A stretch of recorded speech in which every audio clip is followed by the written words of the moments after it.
Hi, my name is Gracie, and on Wednesday, May 10th, I quit my job at Sephora at the Green Hills location here in Nashville, Tennessee. Employees who are dissatisfied with being terminated often resort to social media as a platform to voice their frustrations, potentially divulging company secrets in their process. This concept isn't really new, but we've never really seen someone ever come forward against one of the biggest cosmetic conglomerates in the world. That is Sephora. The worst part is, well, if you've been to Sephora, which I'm assuming you probably have once in your life, hopefully you've never tried out their testers. This ex-employee of 10 years is sharing that their testers apparently have mold or yeast in them because they apparently never actually swap them out until it's completely empty.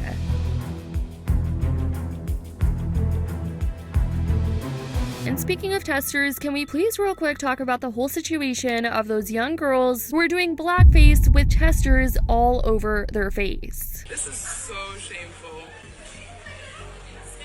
Like, Anyways, guys, there's been so much going on with Sephora this past week. Recently, a series of TikTok slideshows purportedly revealing company secrets from former Sephora managers have resurfaced all over social media. And it's prompting a lot of questions about Sephora as a brand. But honestly, I'm not surprised they're getting exposed by an alleged former employee of 10 years, mind you, because this is the same company that supposedly gave their hardworking employees stale cookies as gratis for making the company $10 billion in 2023.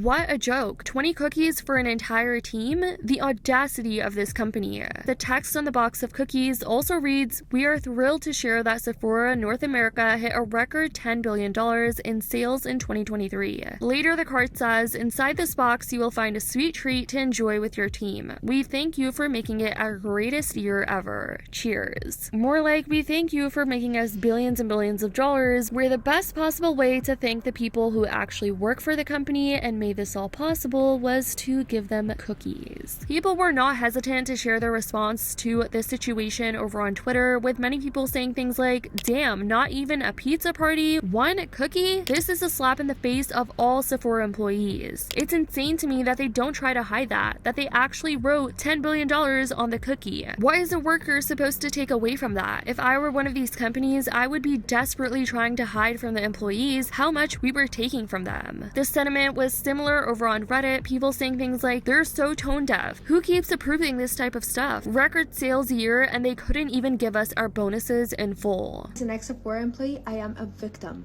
of 12 and 13-year-olds inside Sephora. I'm so glad that we're finally discussing this issue that Sephora has with children visiting their stores.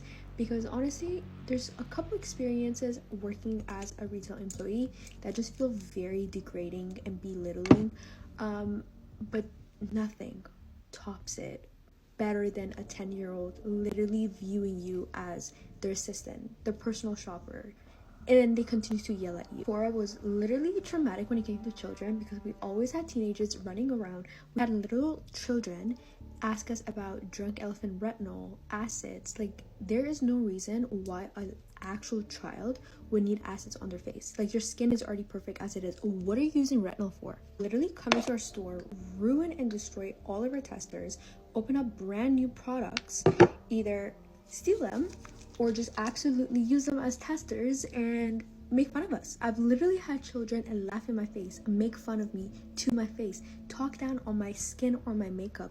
They are actual bullies.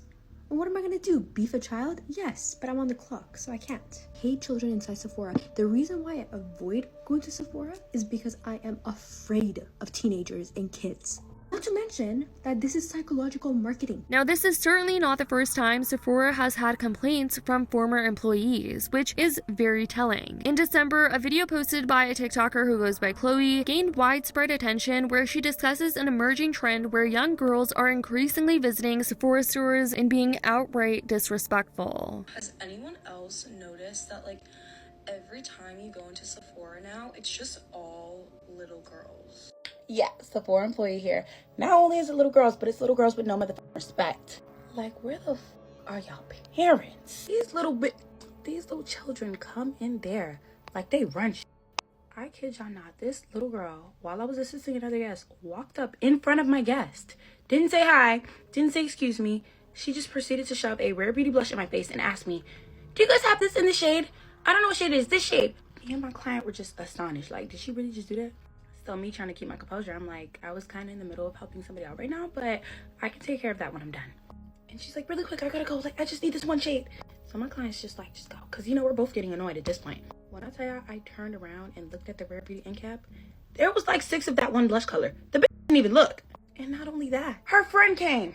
Her friend needs another color. She comes and shoves it in my face. Yeah, and I need this one too. It's not there. I looked. So I had to do a double take, like, you know, just to really make sure it wasn't there. Because y'all be lying, like, really do be there in y'all face and y'all be saying it's not. And it really wasn't. I'll give her that. So I went in the drawer to grab the blush under her. Y'all, her friend, dead ass, hit me in my head trying to grab another blush. I looked up at her. She didn't even say sorry. Like, she was just looking at me like I was like a peasant or something. Like, these kids seriously make me want to reevaluate my whole entire job. Whatever they put in Drunk Elephant and Glow Recipe needs to be studied. Like, why are these little kids going so crazy? Like, it's not even made for them. And it's always specifically the 9 to 13-year-olds. Like, where are you getting this money from? You're 10 years old. And parents, before you send your child into Sephora, send that with some respect. After being a beloved Sephora manager for 10 years, I was just laid off for no reason. Now I'm going to reveal Sephora secrets I was told to never share. If an item goes on sale 2 weeks after purchasing it, you can get a refund for the difference. You may not know this, but anyone can get a free makeover service for 15 minutes. Next time you walk in, ask for a free makeover. Never try the samples. Most of the testers have mold or yeast in them because we never change them out until it's completely empty. Yikes. And to this, people had to say, if the testers never get changed, who would want a makeover? Wait, aren't those makeovers done with the samples? I've had a horrible reaction to a tester from Sephora. It was a super goop sunscreen. Definitely don't touch them. I'm sorry to hear that. Yes, I always tell people not to touch them. Other people were empathizing with the TikTok creator in the comment section, saying things like, I feel you. After 17 years in retail management, they got rid of me because they didn't want to pay what I deserved. Companies will replace you no matter how good you are. It's a shame they have no morals. Anyways, guys, what do you think about this whole Sephora situation and all the drama they've actually been involved in over this last week? It seems like people are calling them out left and right nowadays, but I definitely want to know what you think about the company as a whole, as well as what this TikTok creator revealed in their carousel. Let me know your thoughts in the comments down below. I love you guys so much, and as always, I'll see y'all in the next video.